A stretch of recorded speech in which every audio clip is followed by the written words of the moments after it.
10 বছরের সাজা হয়েছিল 380 ধারায়। তো এই 256 জন এবং 277 জন আসামি, তাদের মধ্যে 30 জন আসামির বিরুদ্ধে সরকার পক্ষে একটা আপিল ফাইল করেছিল হাইকোর্ট বিভাগে। সেখানে 19 জনের মতো তাদের নতুন করে সাজা হয়, যার পরিপ্রেক্ষিতে 277 জন যারা খালাস হয়েছিল এখন প্রায় 250 জনের অধিক মানুষ তারা নিচের কোর্টে এবং হাইকোর্টে মিলিয়ে তারা খালাস আছেন।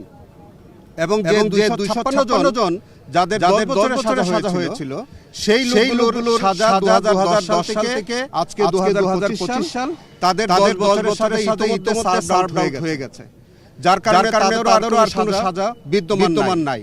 ফলে টোটাল আসামি এখন মুক্তির অপেক্ষায় ছিল বা তারা জামিনের জন্য হক ছিল প্রায় 500-র উপরে।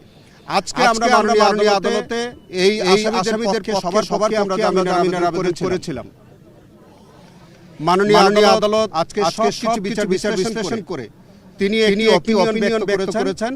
তিনি বলেছেন যে যারা নিম্ন আদালত থেকে প্রথমে হামলায় যারা নিম্ন আদালত থেকে খালাস পেয়েছিল এবং যাদের বিরুদ্ধে সরকার কোনো আপিল করে নাই, এইরকম যারা আছে তাদের সংখ্যাটা হচ্ছে প্রায় 250-র উপরে বা 250।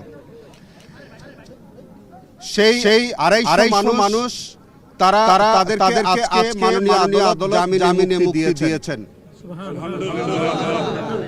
এবং তিনি মাননীয় আদালত আমাদের নির্দেশ দিয়েছেন যে 250 মানুষ জামিন পেল, তাদের জামিন আমরা 2 দিন পরে দাখিল করব।